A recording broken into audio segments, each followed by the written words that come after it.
never attempt to do what I'm about to do. This is not a good idea. Yes, I think this is going to hurt very badly. Please do not attempt to do what you're about to see. I am definitely nervous. I am always nervous before I take a sting from a species for the first time, because until you take the venom firsthand, you never really know how bad it's going to be. All right, ready? 1, 2, 3. Got him. And then he's gonna try to pinch me. Those big pinchers. Ah, yeah, he's got his pincher on me there. Oh, right under my skin. Now, the sting of the giant desert hairy is delivered by the tip of the stinger, the telson, which has a venom gland within it that delivers its venom like a hypodermic needle. And this animal uses its sting as a means of defense and predation. This scorpion will be out hunting at night. Once it finds a prey item, which would be other small insects, arachnids, or even a small lizard, it would grapple it with those large pinchers and then inflict a painful sting, subduing its prey so they could be eaten alive. But in this sting test, it will be using its stinger as a defense mechanism against my hand, just like any would-be predator. Okay, it's time to go hand to stinger with America's largest species of scorpion. You guys ready? We're ready, Mark. So here's what we're gonna do. I'm going to cover the scorpion with my hand, my left hand, and I'm going to release the stinger.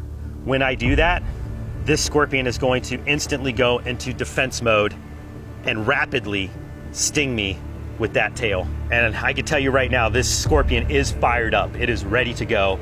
It's pinched me multiple times, and it means business. You guys ready for this? I'm looking at the tip of that stinger right now. On 3. 1, 2,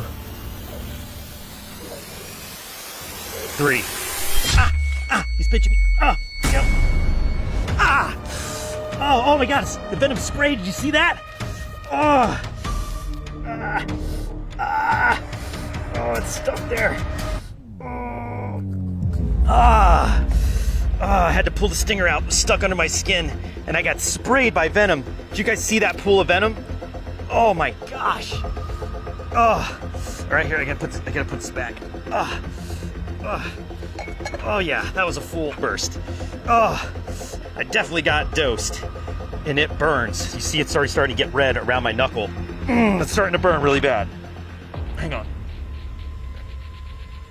Oh yeah. I cannot believe how much venom just sprayed out of the tail like that. I didn't know it could spray, and it does burn. Holy smokes. Yeah, this whole area is a little inferno right there, all around my knuckle. Man, that is so much different than I expected it to be. I expected the stinger to just pop, like whap me. It like scooped up underneath my skin, and I had to literally pull the stinger out. Oh man, that burns. Yeah, that burns real good. Okay. It's been about 5 minutes, and you can see that I'm definitely getting some swelling going. We're gonna continue to monitor this sting, but now it's time to officially rank this sting. For an intimidation factor, seeing that huge tail jab me over and over and all that venom spraying out was super intimidating, so I give it an 8 out of 10. The pain was somewhere between a hornet and a bee sting. I'd rate it a 4 out of 10. For the aftermath, it wasn't so bad. The pain afterwards is very manageable, especially after applying some sting kill. So I give it only a 3 out of 10. Combined, this scorpion rates it a 4.3 on the brand new official Brave Wilderness Bite Sting Index. That is easily the gnarliest sting I have ever taken in terms of seeing the stinger go in and get stuck. I've never had to pull a stinger out like that before. That was wild. But in terms of should we be afraid of this animal, I don't think we should be any more afraid of the giant desert hairy scorpion than we are of your common bee or wasp. I'm going to intentionally take a bite from the desert blonde tarantula to see just how dangerous it really is. But what I'm about to do is a bad idea. Please do not attempt to recreate what you're about to see in this video. We have 2 tarantulas here in front of us. We have a male and the female, which we found unexpectedly. I think it is worth doing a bite test comparison to see which bite is more ferocious, because these spiders live very different lives from each other. Females actually live for a lot longer. We're talking 25 years for a female tarantula and only 5 to 10 years for a male. Females tend to bunker down. They stay a lot more localized to their nests, where the males are much more nomadic and predatory. I have a suspicion that we have a very different bite profile to these two spiders, and we are going to put that to the ultimate test. Let's take a closer look at Arizona's largest spider. Ladies first. In order to get some really good footage of the spider, I'm going to move it into this glass dome, and of course we don't want our spider to get away. All right, delicate little procedure here. Wow.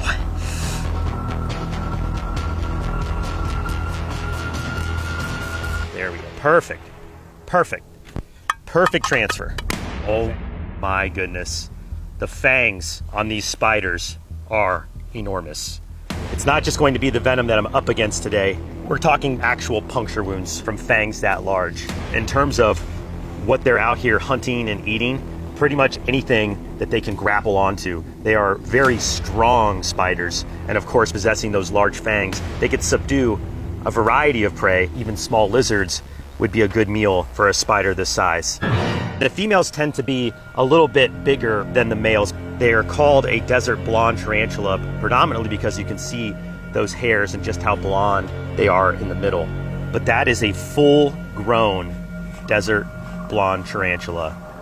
The best way to probably go about doing this is for me to grab it by its carapace, the top of the head of the spider, and I'm going to try to pin it, grab it, and then I'll be able to show you the fangs and of course inflict the bite right here on my thumb. All right. Brought a couple things with me today.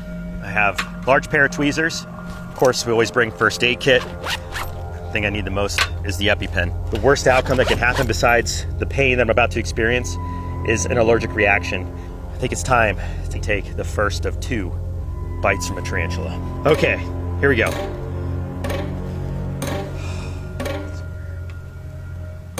Now the females are known for being a little more docile than the males. Beyond, oh, easy girl, easy girl. Back, back, back. So you see how it's rearing its abdomen up right there? Beyond their capability to inflict bites, they also possess another defense mechanism, which is to flick the hairs off their abdomen. Females are rumored to be less aggressive, but this one looks ready to bite. And what I'm trying to do right now is to get a good hold on the carapace. This is the safest way for me to hold it for both me and the tarantula. There we go. Oh, jeez. Okay, that made my heart go. Okay. The spider just wants to come right at me. Oh my gosh. Did you hear that? That is the sound of spider fangs scraping the table. Okay. Look at the size of those fangs. And their fangs are retractable, just like a snake. And they are thick. We're talking some very large fangs. Those are going to pop holes in my skin for sure. Gotta get up a lot of nerves to do this. Okay, I've got a good grip on the spider. I'm gonna go for it. On 3. I'm Mark Vins, and I'm about to take a bite from Arizona's largest spider, the desert blonde tarantula. On 3. 1. I'm so nervous. 2. 3. Spider's fangs are on my skin. Ah! Yep, got me. You can see there's a little blood right there. Only popped 1 fang through. I think I gotta take a better bite, guys. It wasn't a good enough bite. All right, I'm gonna do 1 more. Ready? On 3. 1, 2, 3.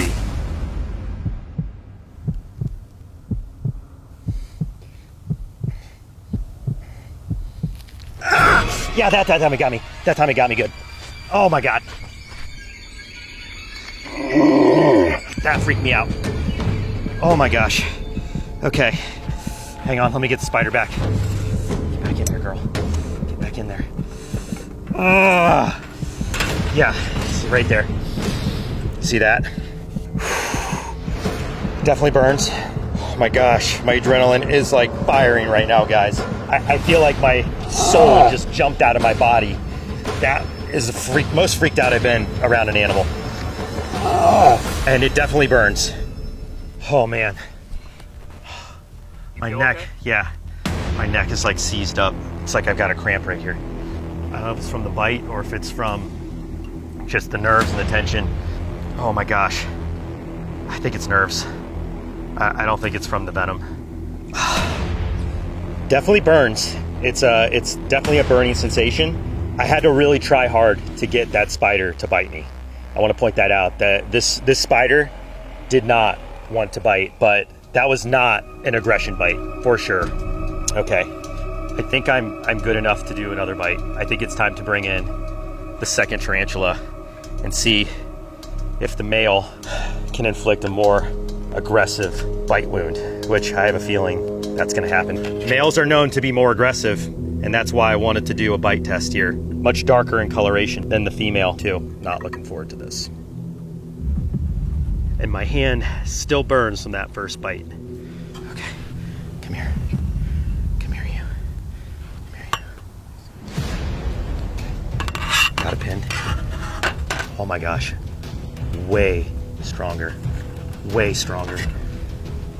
Way more aggressive. Look at it attacking.